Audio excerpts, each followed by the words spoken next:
आप सबको जय यीशु की। परमेश्वर का धन्यवाद कि एक बार और मौका दिया है उसने कि हम परमेश्वर के वचन से कुछ बातों को सीख सकें। आज जो हम कितना बोलते रहते हैं ना, बार बार कहते रहते हैं यीशु मसीह ने हमारे पापों का दंड माफ़ किया, यीशु ने हमें माफ़ किया, यीशु के द्वारा क्षमा है, यीशु के बगैर माफ़ी है नहीं। ये लगातार हम बात करते रहते हैं। आज मैं इसी बारे में आपके साथ बात करने वाला हूं कि परमेश्वर की माफ़ी हमारे लिए किस तरह से, किस तरह उस परमेश्वर ने हमें माफ़ किया है ना। लगातार हम सुनते रहते हैं परमेश्वर ने हमें जो माफ़ किया कैसे किया, परमेश्वर की माफ़ी हमारे लिए। इसमें मैं 4 चीज़ें आपके साथ शेयर करूंगा। पहली बात,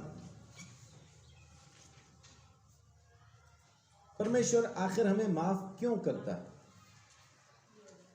है ना। एक बड़ा सवाल है कि परमेश्वर हमें माफ क्यों करता है।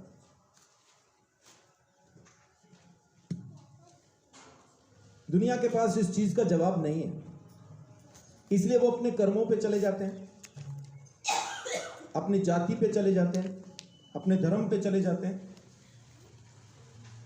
अपने माहौल पे, अपनी बातों पे चले जाते हैं कि इस तरह से माफ करता है, इस तरह से माफ करता है। लेकिन आखिर माफ तो परमेश्वर ने करना है, तो वो हमें माफ क्यों करता है। मैंने जो गुनाह किया, परमेश्वर के खिलाफ किया ना, तो परमेश्वर मुझे माफ क्यों करता है।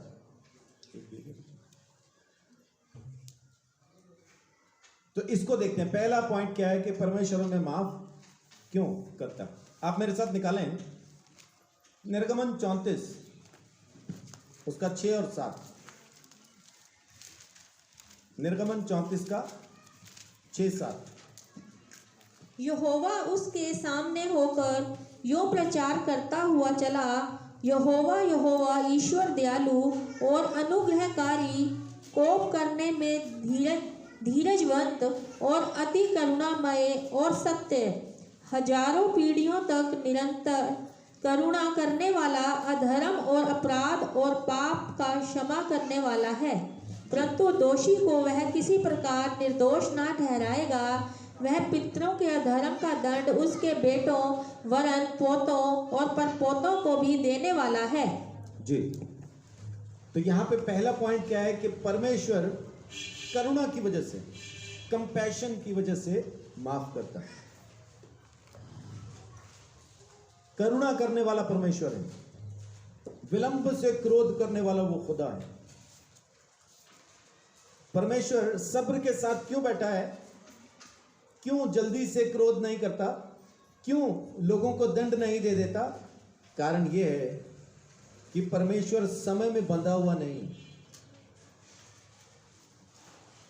परमेश्वर घड़ी के हिसाब से नहीं चल रहा। इतने साल हो गए इसको करते, इतने महीने हो गए इसको करते। परमेश्वर वो नहीं देख रहा है, क्योंकि परमेश्वर काल में बंधा हुआ नहीं है, वो अकाल है। आदि से था और सदा रहेगा, अंत तक रहेगा कहना गलत है, क्योंकि उसका अंत होगा नहीं। परमेश्वर का कभी अंत नहीं होगा। जिसका शुरू नहीं है उसका अंत भी नहीं है, जिसकी शुरू है उसका अंत भी है। तो हम कहें कि परमेश्वर की शुरू क्या है। परमेश्वर शुरू कहां से हुआ, कहीं से नहीं, वो था, वहां से सब कुछ शुरू हुआ। तो वो विलंब से क्रोध करने वाला। मीका 7 का 19 भी पढ़िए जल्दी से। मीका 7:19।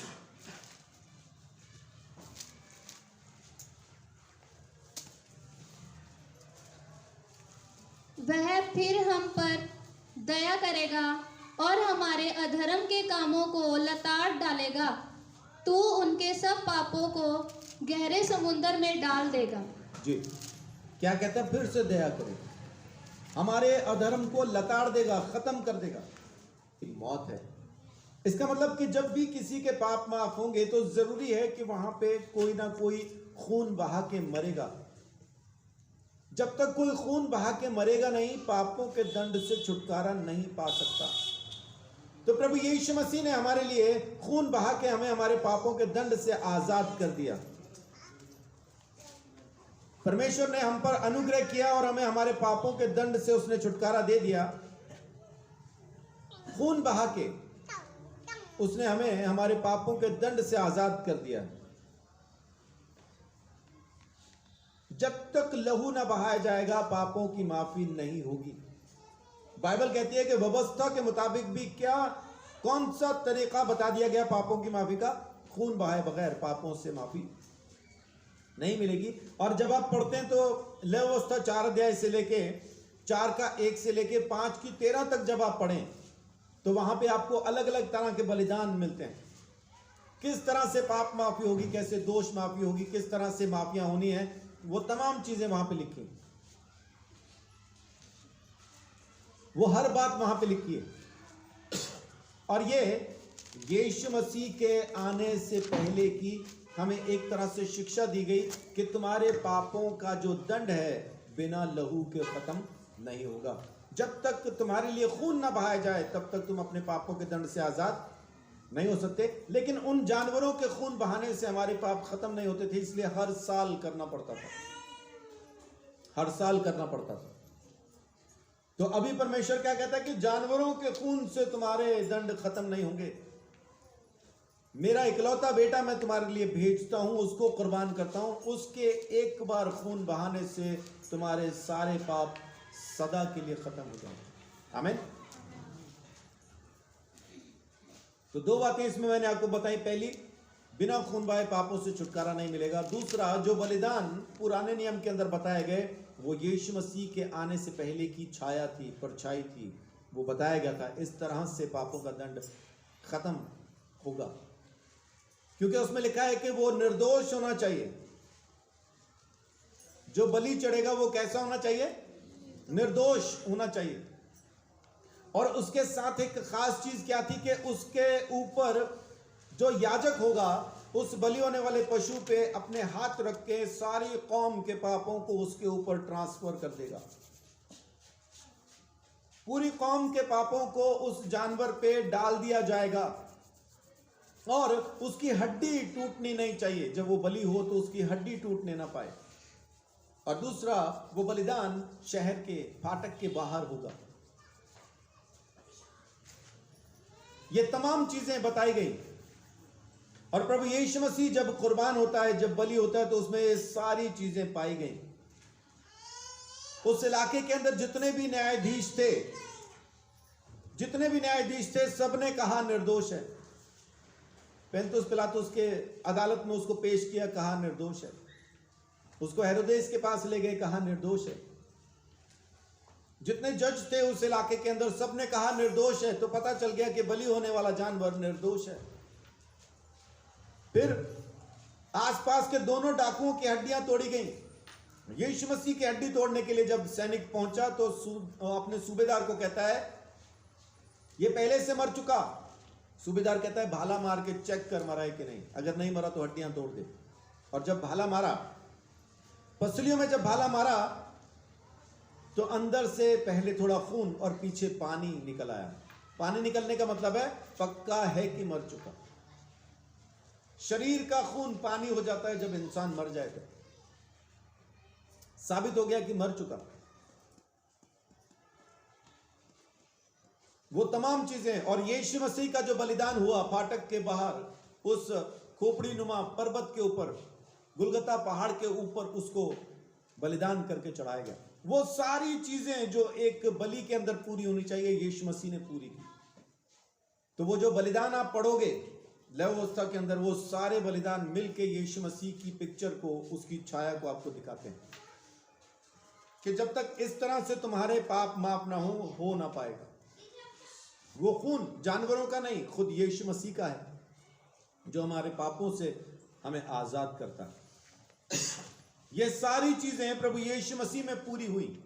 तीसरी बात, कैसे माफ करता है कि ये तमाम बातें जो मैंने आपको बताई हैं, ये सारी बातें यीशु मसीह में पूरी हुई। कुलुसियों 1 अध्याय उसकी 14 आयत।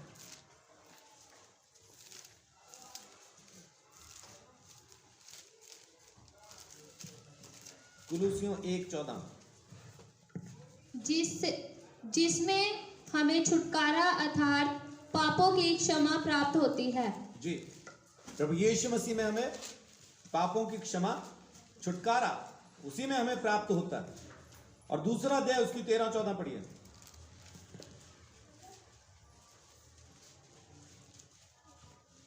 उसने तुम्हें भी जो अपने अपराधों और अपने शरीर की खतना रहित दशा में मुर्दा थे उसके साथ जिलाया और हमारे सब अपराधों को क्षमा किया और विधियों का वह लेख जो हमारे नाम पर और हमारे विरोध में था मिटा डाला और उसे क्रूस पर कीलों से जड़कर सामने से हटा दिया है। आमीन।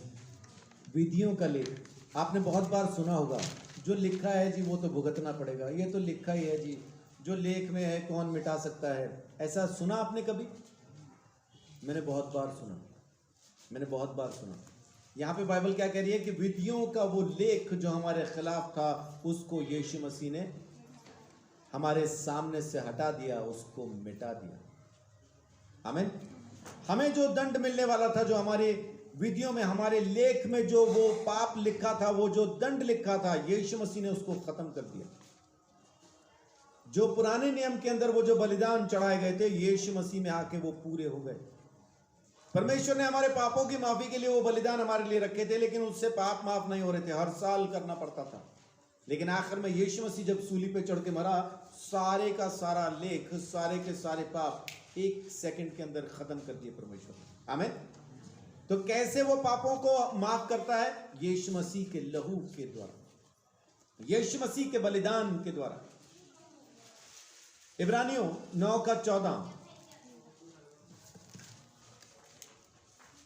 तो मसीह का लहू जिसने अपने आप को सनातन आत्मा के द्वारा परमेश्वर के सामने निर्दोष चढ़ाया, तुम्हारे विवेक को मरे हुए कामों से क्यों न शुद्ध करेगा, ताकि तुम जीवित परमेश्वर की सेवा करो। आमीन। क्या चीज हमें शुद्ध करेगी? हमारे मरे हुए विवेक को कौन सी चीज है जो शुद्ध कर देगी? यीशु का लहू, प्रभु यीशु मसीह का लहू हमारे मरे हुए विवेक को। मरा हुआ विवेक क्या होता है? विवेक कहते हैं उस समझ को जो हमें भले और बुरे को समझने की ताकत देती है ना। तेरे में समझ नहीं है क्या? जानवर है क्या तू? तेरे को पता नहीं चलता क्या तेरे लिए अच्छा है क्या खराब है, ऐसा बोलते हैं। लेकिन वो विवेक मर जाता है। किसी को कोढ़ हो जाए तो कोढ़ के अंदर एक उसका सिम्टम है, कोढ़ की एक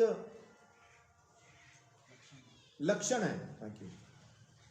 क्या लक्षण है? कि वहां पे जो भी, जिस भी जगह पे कोढ़ हो जाता है, वहां पे महसूस करने की ताकत खत्म हो जाती है। फर्ज कीजिए किसी को पांव के तलवे में कोढ़ हो गया, वहां पे आप सुई भी मारेंगे ना तो उसको पता नहीं चलता, चाकू से काट दो उसको पता नहीं चलता। अब इसको ऐसा समझे कि वो चलता हुआ जा रहा है, चप्पल पहनी है नहीं पहनी है जैसा भी है, वो चलता हुआ जा रहा है। मान लीजिए कि चप्पल पहन रखी उसने, किधर और उसका ध्यान है, सामने देख के नहीं चल रहा, और सड़क पे एक कील यूं खड़ी है। वो उस पे पांव रखेगा, कील उसके पांव में गड़ जाएगी। लेकिन क्योंकि उसके पांव के तलवे में कोढ़ है, इसलिए उसको पता ही नहीं चलेगा कि कील चप्पल को भी पार करती हुई उसके पैर में धंस गई और चप्पल उसके पांव में ठुक गई है, उसको पता नहीं चलेगा। जब वो चप्पल उतारने लगेगा और चप्पल नहीं उतरेगी, तब वो देखेगा कि क्या हुआ, और देखेगा कि पांव में कील गड़ गई है। तब वो जब चप्पल को ऐसा खींच के कील निकालेगा तब वो निकलेगी, लेकिन उसको दर्द तब भी नहीं होगा। इसको कहते हैं मरा हुआ विवेक। जब आप पाप करते हैं और आपको तकलीफ नहीं होती, पाप करते समय आपकी आत्मा दुखी नहीं होती, आपको कष्ट नहीं होता, आपको परेशानी नहीं होती, तो समझ लीजिए कि विवेक मरा हुआ है। उस विवेक को जिंदा करना जरूरी है। बिना प्रभु यीशु मसीह के लहू के वो विवेक जिंदा नहीं होता। मैंने 20 साल नशा किया, पूरा खानदान मुझे समझाता रहा, लेकिन मेरी समझ में नहीं आया। मुझे अच्छा लगता था, अभी बैठकर 2.5 घंटे मुझे लेक्चर दो, लेक्चर खत्म हुआ 2.5 मिनट के बाद अपन फिर वहीं पे नशे में पाए जाएंगे। क्यों? क्योंकि विवेक मरा हुआ था। ऐसा ही बहुत सारे लोगों का विवेक मरा होता है चुगली के लिए। लेक्चर सुन सुन के परमेश्वर का वचन सुन के हाँ हाँ बोल बोल के जैसा ही मौका मिलेगा 5 मिनट बाद फिर चुगली कर रहे हैं, क्योंकि विवेक मरा हुआ। कील गड़ने की तकलीफ नहीं होती। कुछ लोगों का विवेक मरा हुआ झूठी अफवाहें फैलाने में, है ना। बाइबल में लिखा है कि झूठ बोलने वाला और झूठ का गढ़ने वाला परमेश्वर के राज्य में प्रवेश नहीं करेगा। मेरे को बताया गया, किसी ने गवाही दी, $1 कितने रुपए का होता है?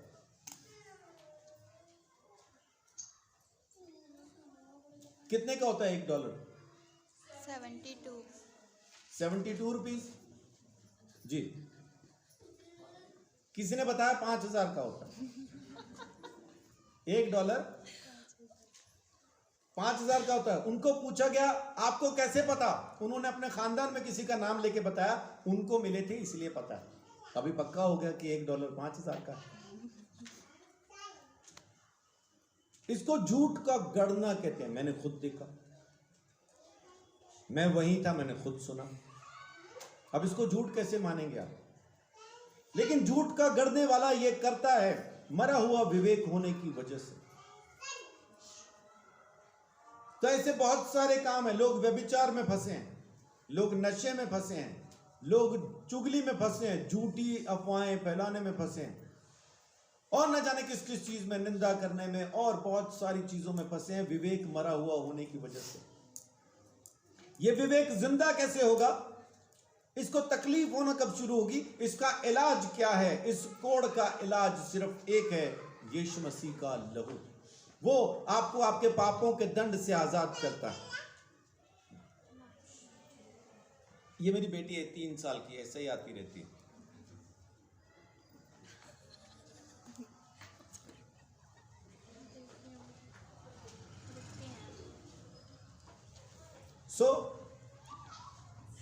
मरा हुआ विवेक जब तक जिंदा ना होगा तब तक आप पाप की तकलीफ को सह ना पाएंगे। जब पाप आपको तकलीफ देने लगे तो समझ जाइए कि आपका विवेक जिंदा हो गया। जब पांव में चोट लगे तो चोट दर्द देने लगे तो समझ लीजिए कोड़ अच्छा हो गया। कोड़ ठीक हो जाने के बाद उसी पांव में थोड़ा सा भी चोट पहुंचे तो तकलीफ होती है। जब तक कोड़ है तो सुई भी मार दो, तलवार मार दो, कुछ नहीं पता। लेकिन ठीक होने के बाद हल्का सा पत्थर भी चुभ जाए तो तकलीफ होती है। तो आपका विवेक भी जब यीशु मसीह के लहू से शुद्ध हो जाएगा, जिंदा हो जाएगा, नया हो जाएगा, तब आप सा भी पाप करेंगे ना तो तकलीफ होगी।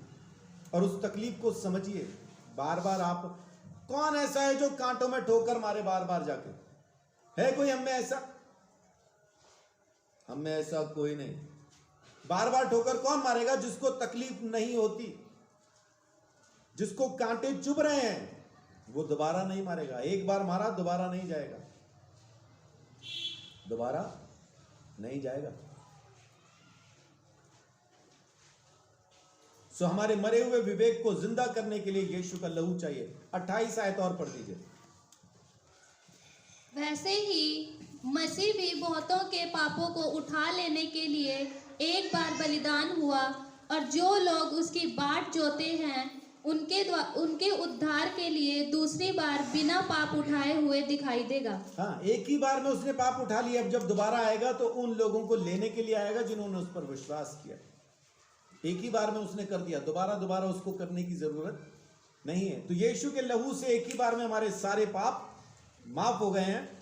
और अब आगे देखिए, मरकुस 2 अध्याय, वहां पे एक किस्सा है, वहां पे एक बातचीत चल रही है मरकुस 2 में, जहां पे ये पता चलता है कि यीशु मसीह के पास पापों की माफी का अधिकार है। 1 से लेकर 11 तक जब आप वहां पे पढ़ेंगे तो वहां पे एक लकवे के मरीज को लाया गया और यीशु मसीह ने उसको कहा, जा तेरे पाप माफ हुए। लेकिन लोग मन में सोचने लगे, ये कौन है? 10वीं आयत में क्या लिखा है? परंतु जिससे तुम जान लो कि मनुष्य के पुत्र को पृथ्वी पर पाप क्षमा करने का भी अधिकार है, उसने उस लकवे के रोगी से कहा, मैं तुझसे कहता हूँ, उठ, अपनी खाट उठाकर अपने घर चला जा। आमीन। और वो ऐसा ही हो गया, उसने खाट उठाई और चल दिया। यीशु ने कहा, जा तेरे पाप माफ हुए। लोग कहते हैं इसको ये कैसे माफ कर सकता है? लोगों के मन को यीशु मसीह ने पढ़ लिया। ये सिवाय परमेश्वर के कोई नहीं कर सकता। मनों का जांचने वाला सिर्फ परमेश्वर है। यीशु मसीह को लोगों के मन की बात पता चल गई और उसने कहा, तो मन में ये क्या विचार करते हो कि मैं कर सकता हूं कि नहीं? लेकिन क्योंकि तुम सोच रहे हो, इसलिए सिर्फ तुम्हें दिखाने के लिए मैं बताता हूं कि मैं इसमें आसान क्या है कहना। ये कहना आसान है कि जा तेरे पाप माफ हुए, या ये कहना आसान है कि खाट उठा और चल फिर? लकवे के मरीज को क्या कहना आसान है? मेरा ख्याल ये कहना आसान है कि जा तेरे पाप, क्योंकि पता नहीं किसी ने कौन सा देख रहा है, कोई हुए कि नहीं हुए, है ना।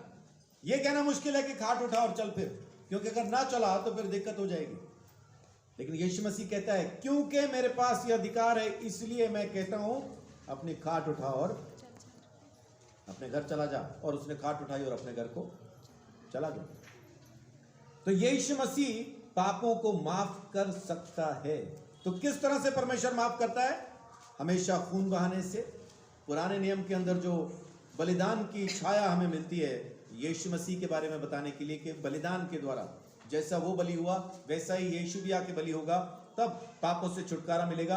और वो सारी बातें प्रभु यीशु मसीह में पूरी हुई। यीशु मसीह के लहू के द्वारा हर एक बात पूरी हो गई। और यीशु मसीह के पास पाप माफ करने की ताकत है। वो लोगों के पाप माफ कर सकता है क्योंकि उसने बलिदान दिया है, वो कर सकता है। तीसरी चीज, जब हमारे पाप माफ हो जाते हैं तो हमारे पापों का होता क्या है? पाप माफ हो जाने के बाद अब हमारे पापों का क्या हुआ? सबसे पहला यशाया 38:17।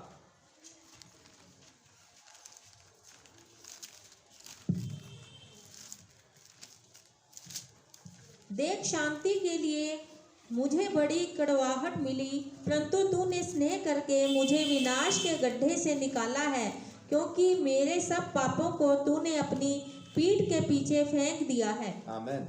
पहली चीज क्या होती है जब हमारे पाप माफ होते हैं? परमेश्वर की नजर के सामने से हमारे पाप दूर चले जाते हैं। परमेश्वर अब देखता नहीं हमारे पापों को। कोई चीज पीठ के पीछे है तो कैसे देखेंगे उसको? अब मेरे पीछे जो बैनर लगा है मैं इसको नहीं देख सकता, आप लोग देख सकते हैं, मैं नहीं देख सकता। कभी हम कोई टॉफी या कोई चीज खाते हैं तो ऐसा सामने फेंकी कभी किसी ने? जैसे टॉफी रैपर खोला, टॉफी खा ली और रैपर को सामने कोई फेंकता है? ऐसा नहीं। इधर को क्यों फेंकते हैं? क्योंकि वो हमें दिखता नहीं। उसके बाद हमें लगता है हमने कूड़ा नहीं किया, पीछे फेंक के तसल्ली में आ जाते हैं ना, हमने कुछ नहीं किया, मैंने कुछ नहीं किया। तो परमेश्वर भी हमारे पापों को उठाता है और अपनी पीठ के पीछे फेंक देता है और दोबारा नहीं देखता। तो पहली चीज क्या होती है कि हमारे पाप उसकी नजर से दूर हो जाते हैं, और दूसरा पहुंच से दूर हो जाते हैं। पहुंच से दूर हो जाते हैं। भजन संहिता 103:12 पढ़िए। उस समय तो वे गिनती के थोड़े ही थे, वरन बहुत ही थोड़े, और उस देश में परदेशी थे। 103:12।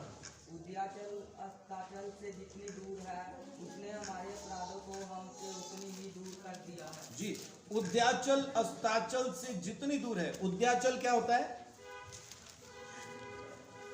उद्याचल माने जिधर से सूरज, जहां से सूर्य उदय होता है, और अस्ताचल जहां पे अस्त होता है, यानी पूरब से पश्चिम है जितनी दूर। आपने गीत गाए कभी? हाँ जी, उतने ही दूर किए हमारे गुनाह। अगर मैं पूरब में हूं तो मेरे पाप पश्चिम में हैं, परमेश्वर कहता है। जितना उद्याचल से अस्ताचल दूर है उतना ही परमेश्वर ने हमारे पापों को हमसे। क्या पूरब और पश्चिम कभी मिल पाएंगे? पूरब पश्चिम कभी नहीं मिल पाएंगे। पूरब पूरब में ही रहेगा और पश्चिम पश्चिम में रहेगा, है ना। पूरब से पश्चिम में जितनी दूर उतने ही दूर की हमारे गुनाह, परम पिता की हम स्तुति गाएं। जब ये गीत आप गाते हैं तो इसमें आता है, तो बहुत दूर, पहुंच से दूर हो जाते हैं। हम कहीं और होते हैं, हमारे पाप कहीं और होते हैं। और तीसरी चीज, परमेश्वर भुला देता है, दिमाग में नहीं रहता। यशाया 43:25,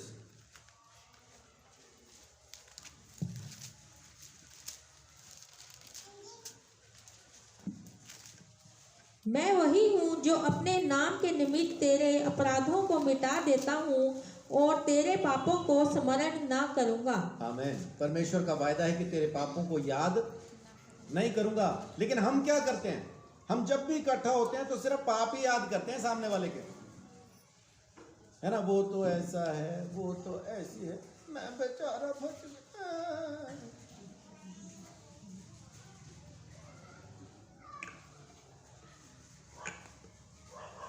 भलाई नहीं बोलते, भलाई नहीं बोलते किसी दूसरे की इकट्ठा होके।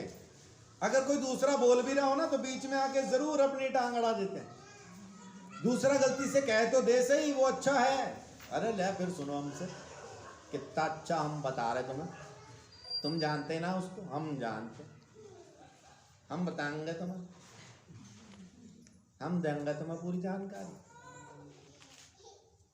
लेकिन परमेश्वर क्या करता है, परमेश्वर ने एक बार माफ किया तो भूल गया, याद नहीं करेगा। उसने वायदा किया है, मैं तेरे पापों को स्मरण नहीं करूंगा। परमेश्वर ने कहा है, यिर्मयाह 31:34,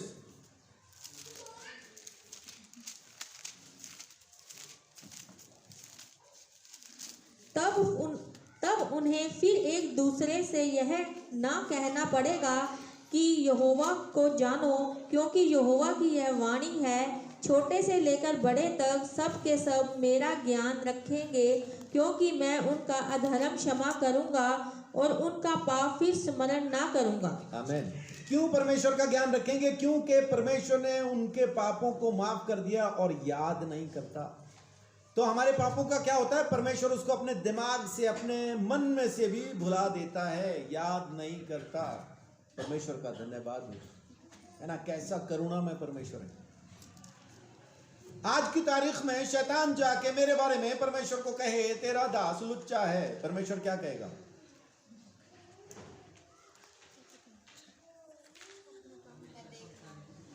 सुनेगा? जब बोल रहे सामने तो सुनता है। महायाजक बीच में यीशु मसीह, परमेश्वर क्या कहेगा?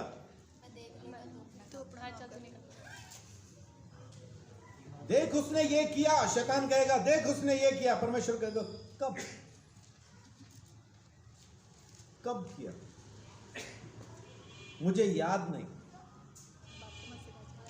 मुझे याद नहीं उसने कब किया, अभी 5 मिनट पहले, कब? कब? परमेश्वर हमारे पाप याद नहीं करता। इस चीज को आप याद रखना, मुझे याद रखना है। वो याद नहीं रखता अलग बात है, मुझे ये याद रखना है कि परमेश्वर मेरे पाप भुला देता। एक भी पाप अगर उसके जहन के अंदर बाकी रह गया,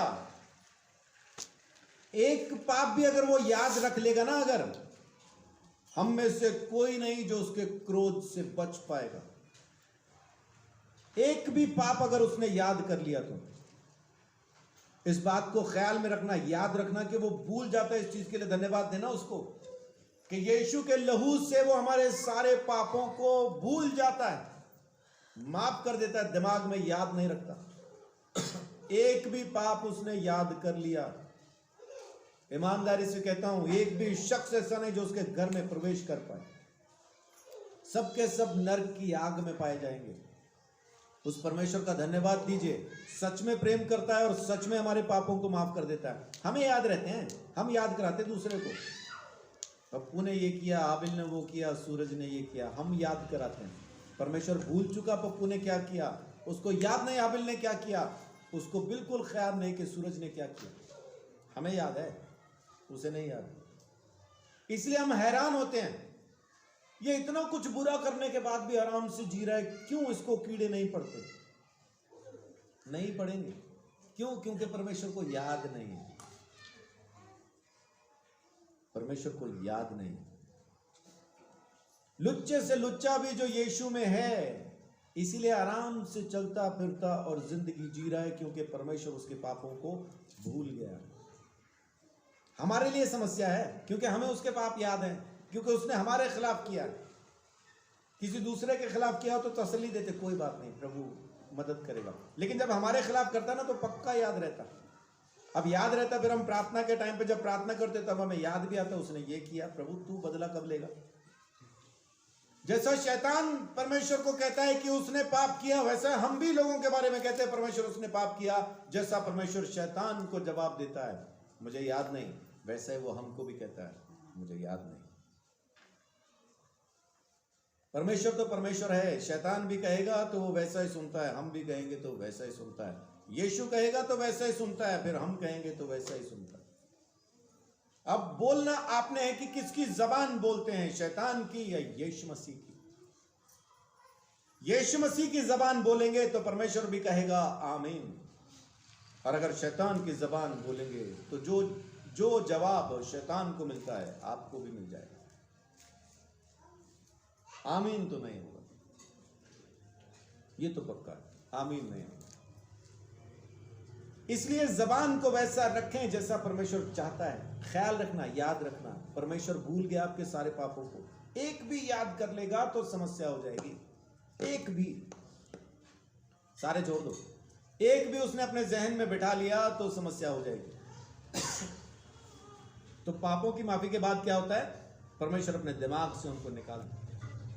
और चौथी चीज, पापों की माफी के बाद चौथी चीज क्या होती है? तीन चीजें देख चुके आप, उसकी नजर से निकल जाते हैं, उसकी पहुंच से दूर हो जाते हैं, वो मन से भुला देता है। और चौथी चीज क्या है?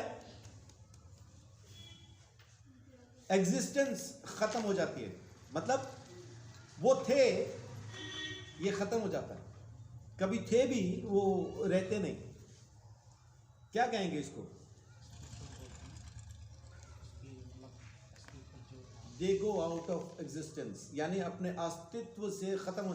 वो थे कभी, ऐसा खत्म हो जाता है,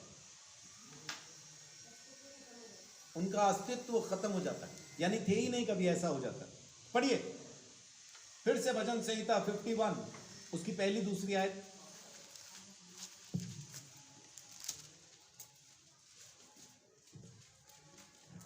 हे परमेश्वर, अपनी करुणा के अनुसार मुझ पर अनुग्रह कर, अपनी बड़ी दया के अनुसार मेरे अपराधों को मिटा दे। मुझे भली भांति धोकर मेरा अधर्म दूर कर और मेरा पाप छुड़ाकर मुझे शुद्ध कर। मांझ दे कहता है ना, मेरे को धो देगा, अच्छे से धो दे। अभी देखिए 7वीं आयत। जूफा से मुझे शुद्ध कर तो मैं पवित्र हो जाऊंगा, मुझे धो और मैं हिम से भी अधिक श्वेत बनूंगा। आमीन। जूफा क्या होता है? जूफा जी,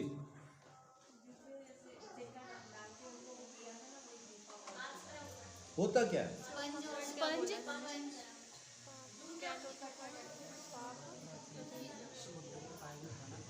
पूरा पॉइंट बोलना, पाप कभी थे भी। जूफा एक पौधे का नाम है। जूफा एक पौधे का नाम है जिसके अंदर साबुन जैसे गुण पाए जाते हैं। आप उससे किसी चीज को रगड़ के धो के साफ कर सकते हैं, लेकिन साथ ही के साथ उसके अंदर एक और गुण है, उसमें खुशबू भी होती है। जिस भी कपड़े को, जिस भी चीज को आप जूफा से धोएंगे वो साफ तो हो ही जाएगा, साथ ही साथ वो खुशबूदार भी हो जाएगा। तो मुझे धो के शुद्ध भी कर दे और मुझे अपने समान खुशबूदार भी बना दे। जंगली दरख्तों के दरमियान एक सेब के पेड़ के समान नजर आता है मुझे ए मसीह, सारे संतों के बीच में भी। इत्र के समान है तेरा नाम, खुशबू फैलाता है जहां में, तंगी मुसीबत और बदनामी में बना खुशबूदार तेरे समान। कौन सी जगहों पे? तंगी, मुसीबत और बदनामी में। मुझे धो, शुद्ध कर, साफ कर, अपने जैसा खुशबूदार बना दे प्रभु, दाऊद कहता है ना। तो यहां पे वचन क्या बोल रहा है कि अगर मान लीजिए कि मेरी शर्ट पे कोई दाग लगा है, लेकिन जब इसको धो दिया उसके बाद फिर दाग का क्या हुआ? तो दाग कहां गया?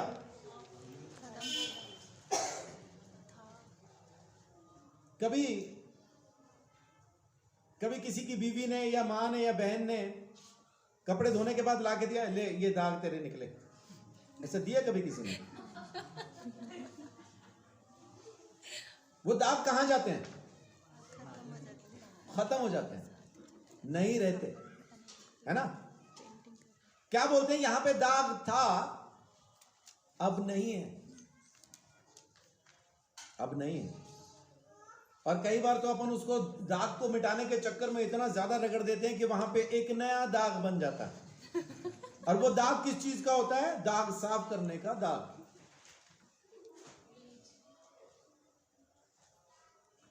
वचन क्या कहता है कि दाग खत्म हो जाते हैं, पाप खत्म हो जाते हैं, एग्जिस्टेंस नहीं रहती।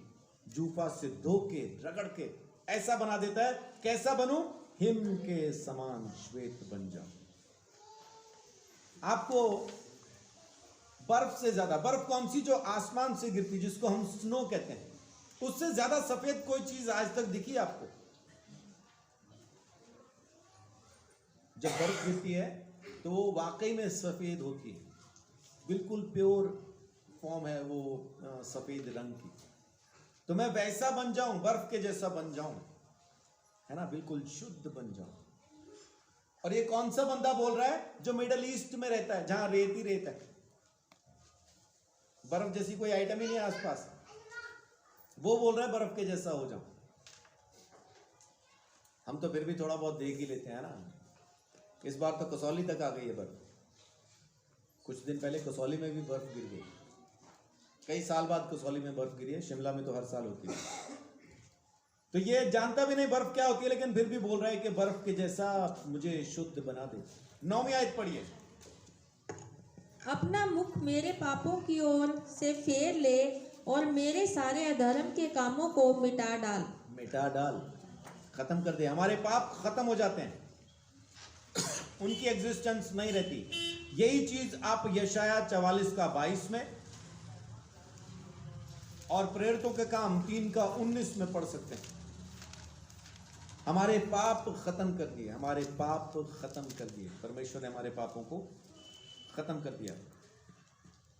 यशाया 44 का 22 कहता है कि हमारे पापों को परमेश्वर ने खत्म कर दिया।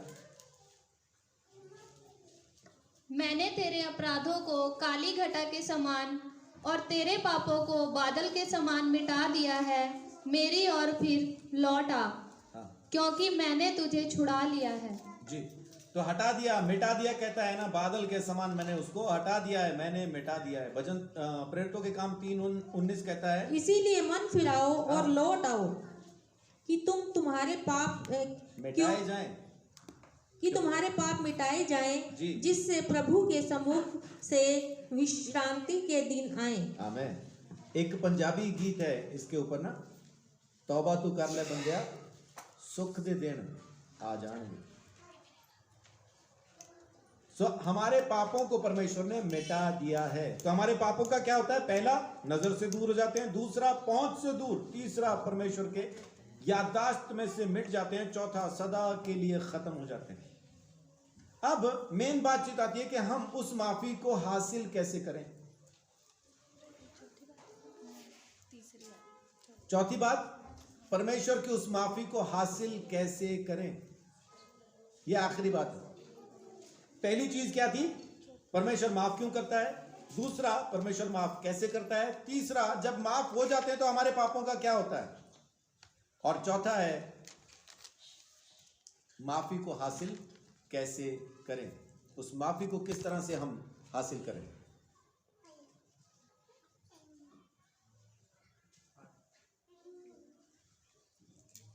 ये चौथी चीज है। आप खाओ।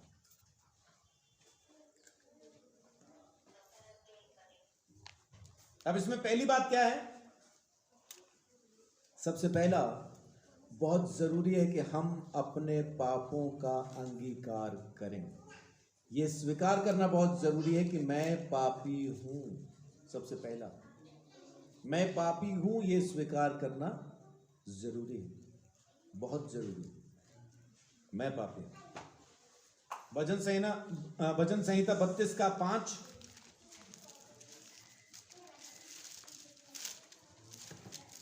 जब तक आप पापों के लिए अंगीकार नहीं करते ना कि मैं पापी हूं, तब तक पापों की माफी भी नहीं है। ये मानने के लिए कि आपको पापों की माफी चाहिए, पहले आपको ये मानना जरूरी है कि आप पापी हैं। जी। जब मैंने अपना पाप तुझ पर प्रकट किया और अपना अधर्म ना छिपाया और कहा मैं यहोवा के सामने अपने अपराधों को मान लूंगा, तब तूने मेरे अपराध, अधर्म और पाप को क्षमा कर दिया। कब कर दिया? जब मैंने मान लिया तब तूने क्षमा भी कर दिया। जब तक आप मानेंगे नहीं तब तक आपके पापों की माफी भी नहीं है। जब तक आप ये नहीं कहते कि मैं बीमार हूं तब तक कोई दवाई नहीं है। ये मानना जरूरी है कि मैं पापी हूं, तब आपको आपके पापों के दंड से छुटकारा भी मिल जाता है। और कैलेंडर के अंदर आज कोई पढ़ के आया, आज की तारीख में क्या लिखा है?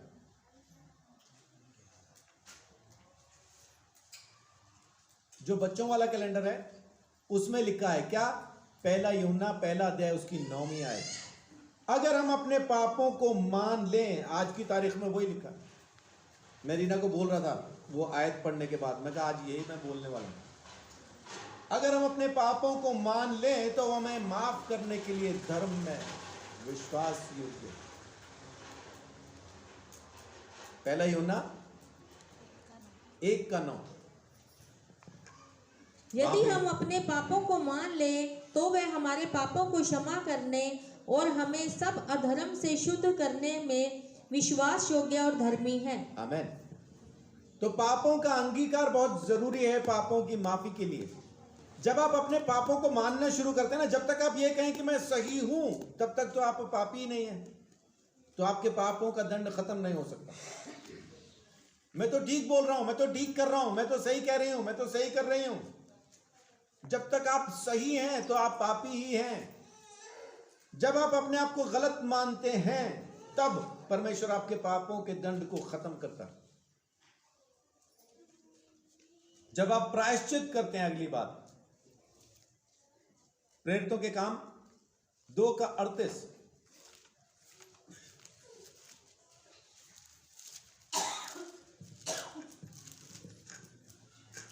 पतरस ने उनसे कहा, मन फिराओ और तुम में से हर एक अपने अपने पापों की क्षमा के लिए यीशु मसीह के नाम से बपतिस्मा ले और तुम पवित्र आत्मा का दान पाओगे। आमीन। मन फिराओ। लूका 24:47।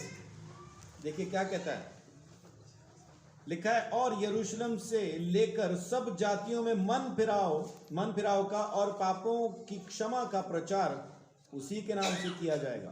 मन फिराओ और पापों की क्षमा। तो प्रायश्चित करना जरूरी है। चौथी चीज है कि यीशु मसीह में विश्वास करना। पहला, अपने अपने पापों को मानना, मैं पापी हूं। दूसरा, पापों का अंगीकार। और तीसरा, यीशु मसीह में विश्वास। लूका 24:47। यीशु मसीह में विश्वास के द्वारा कैसे? जाति जाति में उसी के नाम का प्रचार होगा। मन फिराव का, पापों की माफी का उसी के द्वारा होगा।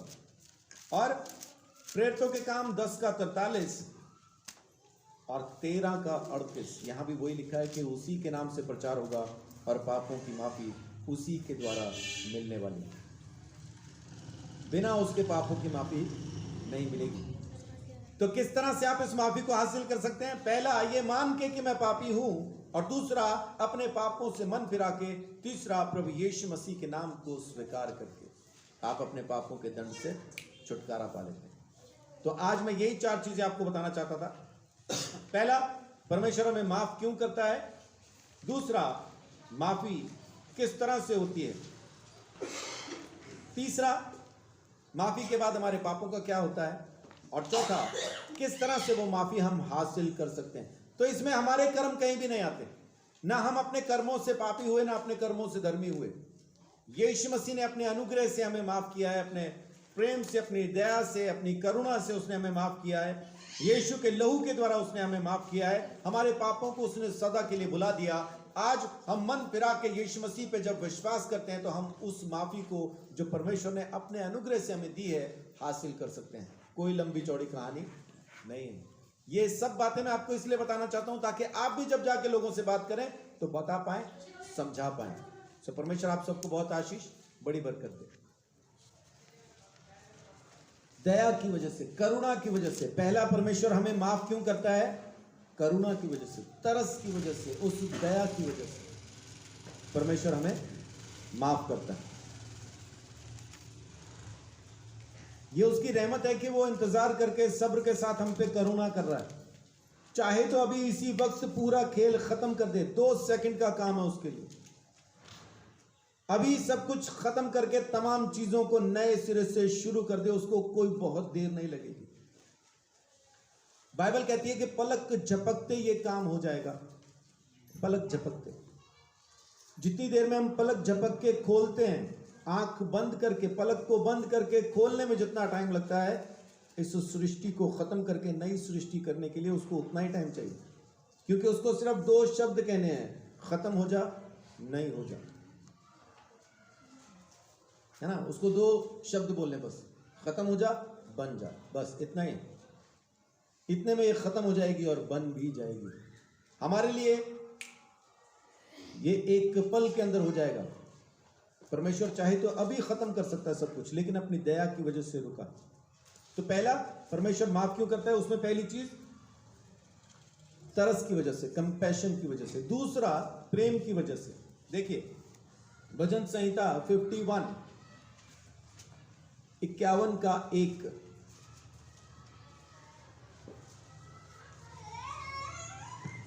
हे परमेश्वर, अपनी करुणा के अनुसार मुझ पर अनुग्रह कर, अपनी बड़ी दया के अनुसार मेरे अपराधों को मिटा दे।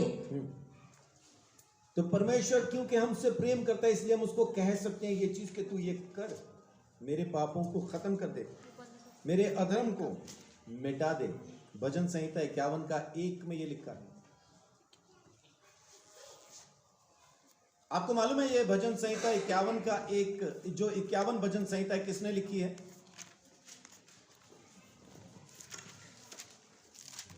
ये दाऊद का कहा हुआ भजन है, और उसने खुद के पाप की माफी के लिए ये भजन लिखा है। जब उसने उरिया की बीवी, उसके समय की बात है, जब आके नातान नबी ने उसको कहा कि तू व्यभिचारी है, तू पापी है, तब दाऊद ने ये प्रायश्चित की प्रार्थना की थी और परमेश्वर को कहा कि मुझे माफ कर। तो प्रेम की वजह से, और तीसरा अनुग्रह की वजह से। भजन संहिता 103 का 8।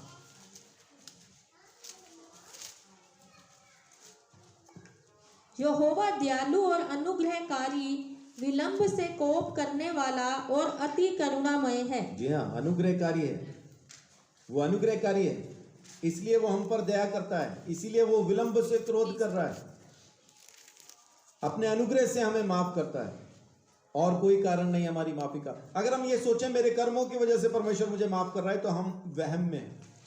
परमेश्वर हमारे कर्मों की वजह से हमें माफ नहीं करता, ना ही हमारे कर्मों की वजह से वो हमें दंड देगा। दंड का कारण है कि आदम ने परमेश्वर की आज्ञा को नहीं माना, और बच जाने का कारण है कि यीशु मसीह ने परमेश्वर की आज्ञा को माना। अगर आज की तारीख में भी हम आदम के जैसा ही रुके रहते हैं तो हम अनाज्ञाकारिता के अंदर मर जाते हैं, क्योंकि हम में से कोई भी ऐसा नहीं है जो परमेश्वर की पवित्रता के मापदंड को पूरा कर पाए। कारण क्या? कारण ये कि हम पैदाइशी पापी हैं और पाप करते आ रहे हैं। हम पापी हैं, ये पहले से तय हो चुका, इसलिए हम उसकी पवित्रता में प्रवेश नहीं कर सकते। लेकिन प्रभु यीशु मसीह ने हमारे दंड को सह के हमें वो पवित्रता दान में दी है। उसकी पवित्रता का हम इस्तेमाल कर सकते हैं। प्रभु ने हमें अपने लहू से धो के पवित्र किया है, उसकी पवित्रता का इस्तेमाल कीजिए। यीशु मसीह के किए हुए कर्म पर विश्वास कीजिए, अपने कर्मों पर नहीं, अपनी पवित्रता पर नहीं, यीशु के। बहुत से लोग आज की तारीख में भी हमें पता नहीं क्या तोप समझते हैं। यहां पे मैं अगर बैठा हूं तो इसका मतलब ये नहीं कि मैं बहुत ज्यादा पवित्र और बहुत ज्यादा धर्मी और बहुत ज्यादा तपस्वी हूं इसलिए यहां पे बैठा हूं। आप में से कोई भी यहां पे आ सकता है, कोई भी, क्योंकि यीशु मसीह सबसे बराबर मोहब्बत करता है, एक जैसा प्रेम सबसे करता है। हम सब पापी हैं, सिरे से लेकर सिरे तक सब पापी।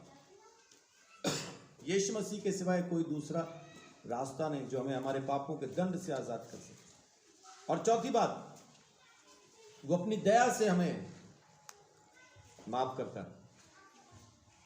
यशाया 55:7।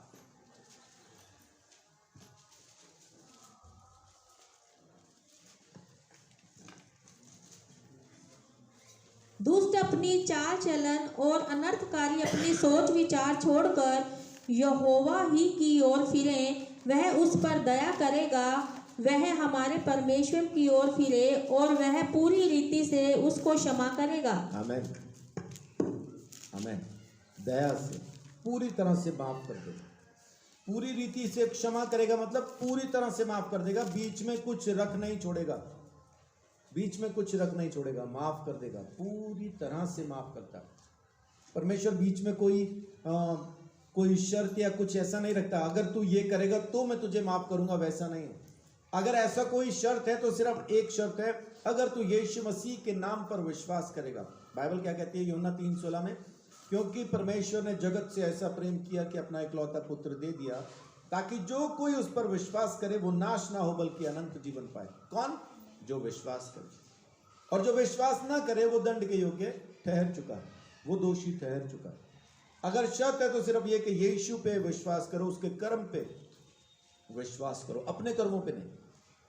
तो ये चार चीजों की वजह से परमेश्वर हमको माफ करता है। तरस की वजह से, करुणा की वजह से, दूसरा प्रेम की वजह से, तीसरा अनुग्रह करता है क्योंकि वो अनुग्रहकारी है इसलिए वो ऐसा करता है, और चौथा क्योंकि उसमें दया है, वो हम पे दया करके हमारे पापों को माफ करता है। इस वजह से परमेश्वर हमको माफ करता है। इसमें हमारे कर्म कहीं नहीं आते।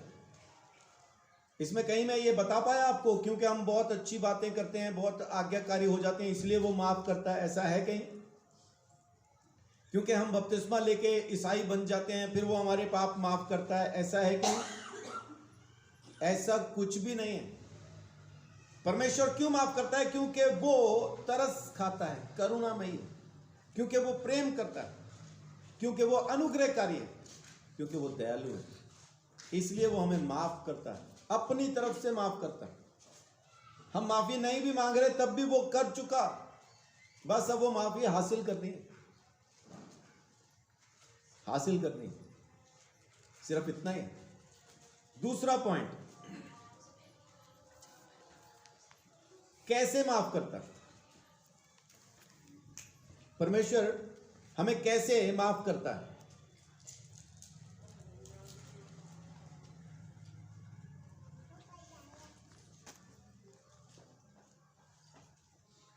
इसमें कैसे माफ करता है, तरीका क्या है माफी का, वो हम एक बार जांच लेते हैं।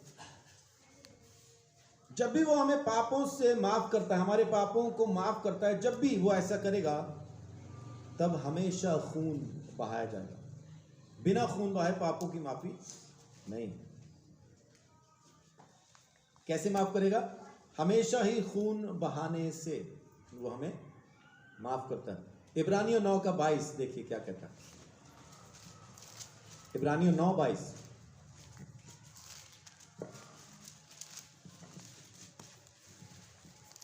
सच तो यह है कि व्यवस्था के अनुसार प्राय सब वस्तुएं लहू के द्वारा शुद्ध की जाती हैं और बिना लहू बहाए पापों की क्षमा नहीं। जी, व्यवस्था में लिख दिया गया कि जब तक खून बहाया नहीं जाएगा तब तक पापों की माफी नहीं होगी।